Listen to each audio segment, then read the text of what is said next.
basket case like the last 6 weeks about how you look. You have really bad body dysmorphia, you know. You don't need to be looking at yourself. Like he said, it's hard to be objective about yourself when you have so much invested in it and it's so important to you.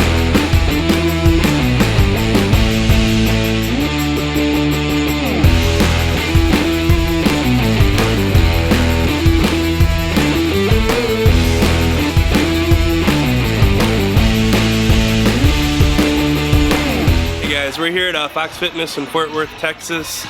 About to be hitting some hamstrings and calves. Really looking forward to it. This gym, I came for the first time yesterday. It's awesome. Pretty much full line of Arsenal stuff. All the bars are nice. Atmosphere is awesome. Sound system's probably one of the best I've ever heard. So if you're in the area, come check it out. But yeah, we're about to get after it, and we'll go over kind of what we did and why we did it after we get done. So see you after.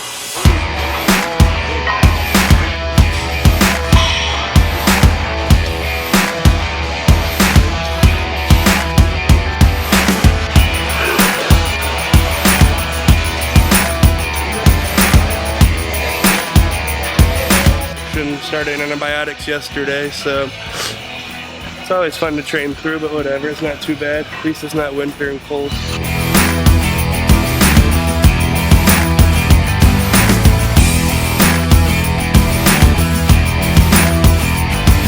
Everything goes to plan. Everything goes to plan, it will for sure. Next time you see me and him on camera, this guy will be dad.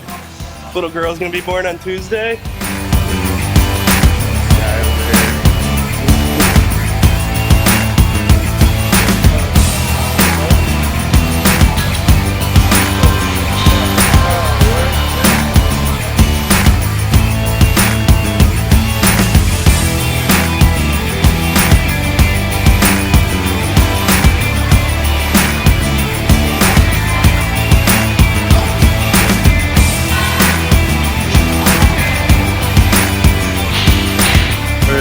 Inside of 8 weeks now at this point. What do you look for whenever you decide to like feed us something off plan? Yeah, we cut Hunter's carbs pretty drastic on Monday, and then how long is Monday? it? Monday, 4 days. So we cut it 4 days. And he finally added cardio in. Yeah, last week was the first time I'd done cardio this entire prep. Yeah, about 25 minutes, 5 times a week. Just walking. Just a low intensity cardio. And with Hunter, he just needs a lot of food just to stay full. Well, he doesn't need a lot of food to stay full. He stays round and full at the same time. We've been going low for a couple days, so I feel like it's time for him to get like a repeat. Killed shoulders and hamstrings. Yeah, we killed shoulders and hamstrings. And he's got feathered quads. He's just getting tighter. His back's getting tighter. I see that his glutes are getting tighter. That's what I mainly look at on him, is his quads and his glutes and hamstrings. His backside mainly. As long as it's getting tighter and harder, that's when I think he needs a refeed to reboost his metabolism, to keep it going again. And then I think a couple days after this refeed, he'll be a lot tighter. About 2 days after, he'll probably wake up. He's going to be telling me that he's hungry, and I'm going to tell him to suck it up. No, I'm just kidding. But that's usually how it goes. No, we're inside 8 weeks, man. If you had 8 ounces of dog shit, I'm going to yell for it. I'd be eating dog shit at this point. When we dropped his carbs, we dropped it probably about, I would say, we were north of 600 until Monday. Yeah, we dropped about 150 grams since Monday. We dropped, and he's only probably dropped like 2 pounds. So that's how you know. I think I could push him a little harder these coming weeks. 246 fasted this morning. Yeah.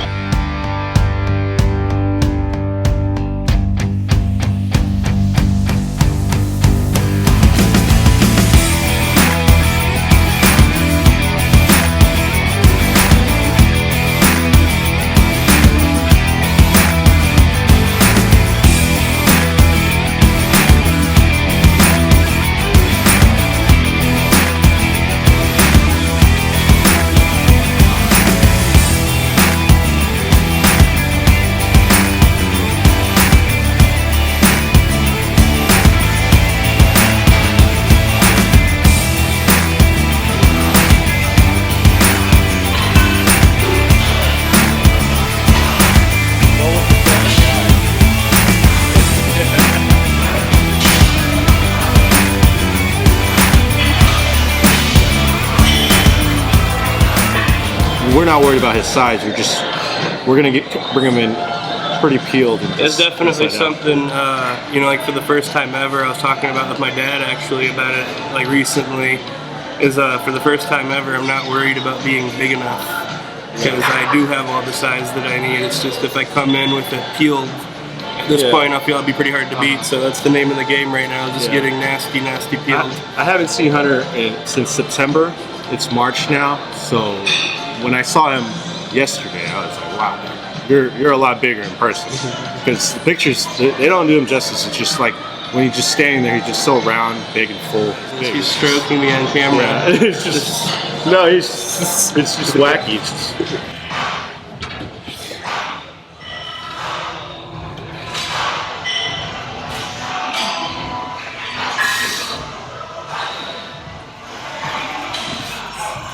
harder, come on. Come on. Harder. Come on. Come on. Pull. Come on. Pull. Come on. Pull it. Come on. Harder. Come on. Pull. Come on. Come on. Hey. Easy.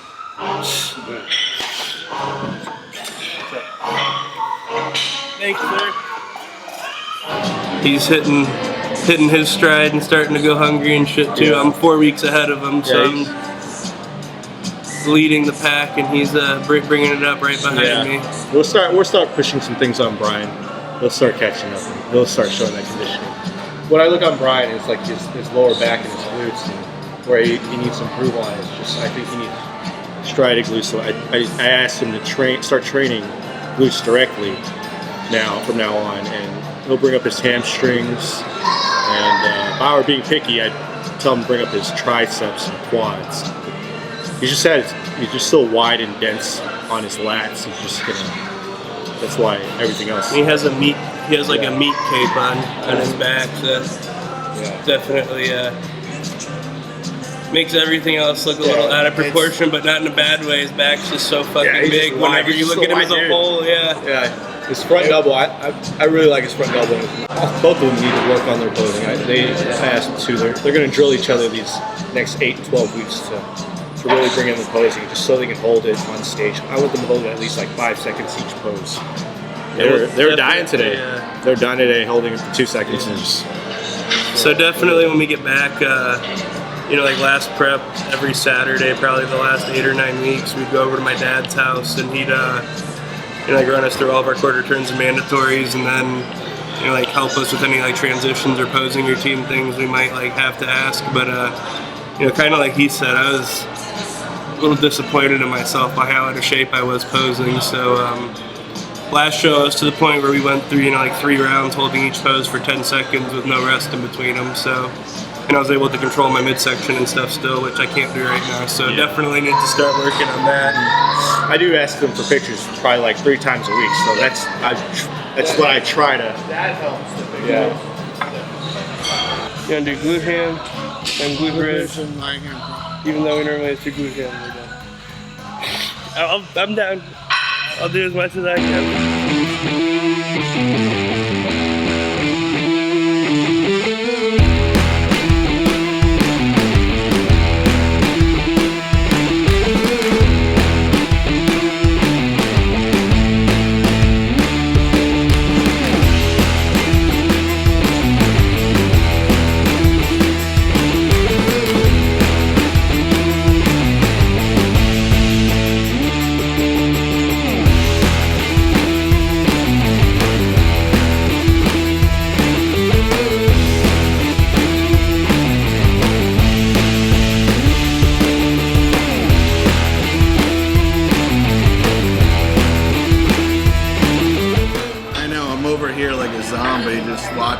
Ready to eat. Basically, yeah. This is what Brian has to say. If you like flipped his thoughts on to like be out loud, he's like, "Damn it, I want some tuna. Yeah. Where's the white rice at?"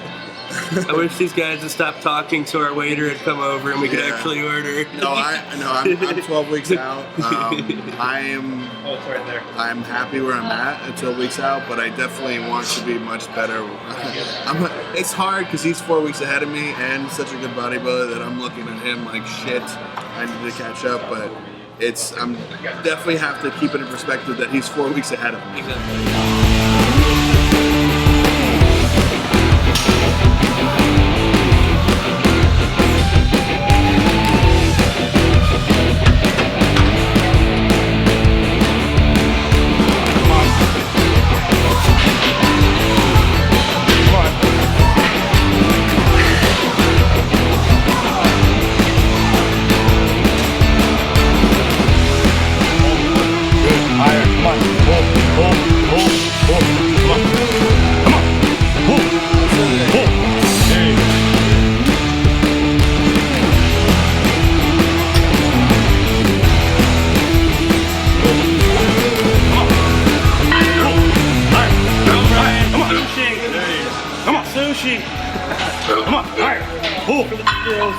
On 2 rolls. Good. And we talk about this all the time. There's like this little like window of time where like you lose like your off season like full blown roundness and fluffiness, but you haven't like lost enough body fat for stuff to start really looking freaky, and you just look like small and fat. And for me, that was like 2 weeks ago. You can ask him. I was like texting him after I sent him the pictures, like, dude, I feel like I'm behind. Like, we need to start doing like more cardio, blah blah blah blah. And he's like, just trust the plan. Yeah. So there's definitely that little period, like when you start losing, but you haven't lost enough, you just feel like small and fat. And also keep in mind is the reason why I need somebody like Hunter and Andrew, because every single time I need a little bit more, I need a little bit more, I need a little bit more. Oh, I went too far. Yeah. And I lose a little bit of size and fullness, and I should have been sharper because I'm flat or lost a little bit of muscle. So even if I always have to take my foot off the gas at the end, because the whole time it's hard to be objective towards yourself. Even if you don't use a coach, I thoroughly recommend you having someone in your corner that has a good eye for physiques and stuff the last couple weeks, because speaking for myself and everyone I've talked to, you're a basket case like the last 6 weeks about how you look. You have really bad body dysmorphia, you know.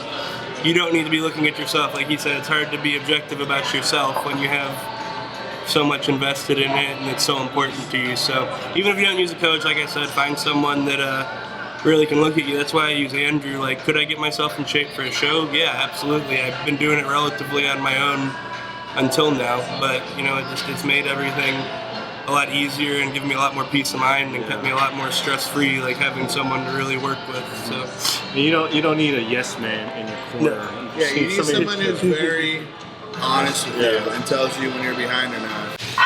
Crazy. Feathered quads at 8 weeks out. So now it's time to order sushi and eat because I'm about to pass out. But we'll catch up with you after we stuff our faces.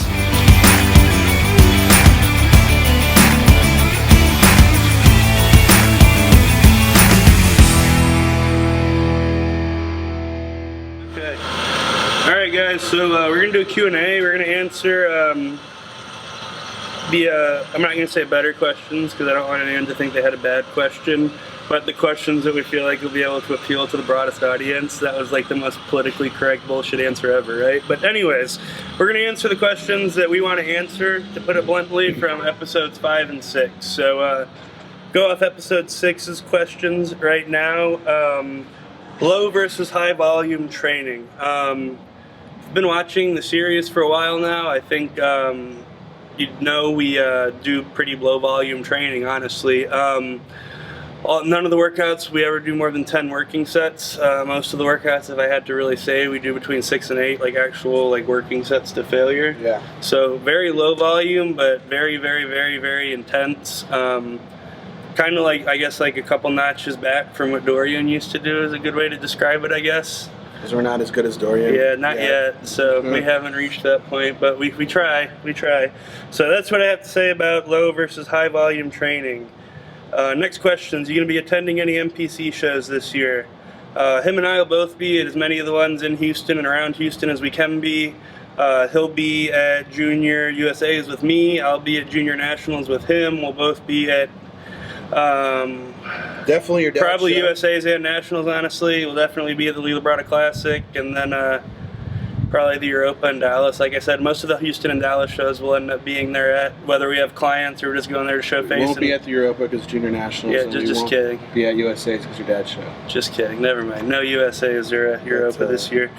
But yeah, so those are the shows probably be at. What are some tips that you can offer to get capped shoulders? Okay, so just like you can't like work like your lower chest into being like bigger, you can't work like your shoulder cap. There's no such thing as working your shoulder cap. There's such a thing as working your medial deltoid to the point where you've added so much tissue it's bulging, but like it's not that real super duper round cap is more of a genetic thing and a muscular shape thing when combined with enough mass. So obviously you have no mass, you're not gonna have a capped shoulder, but you can have really, really, really huge shoulders and a ton of mass and them still not have that pretty round shape. That's more of a genetic thing. So that's that. You doing any guest posings this year? I am going to be guest posing at the Southeast Texas Championships, which is 2 weeks out from my show, so that'll be a good preview of what I'll be bringing to the stage. If you're in Texas, in the Beaumont area, around there, come on, drive out. It's a great show. Leia and Doc put on first-class show. It's an awesome theater, so I'm glad to be a part of it again. It was actually my first guest posing that I ever did last year, so excited to be back for another year. So that was all the questions from episode 6 that we wanted to answer. So this is from episode 5. First question: what exercises are mass builders for back? Deadlifts, barbell rows, pull-ups. Those are my favorite ones, and pretty much the ones you should stick to. We've been doing a lot more one-arm stuff lately, but if you stick to pull-ups, deadlifts, and barbell rows, you're going to grow a really good back. Is milk a good protein source? No, not really. It's got too much lactose in it, and it upsets a lot of people's stomachs. And you know, I guess whey isolate is made from milk, but that's not what you're asking.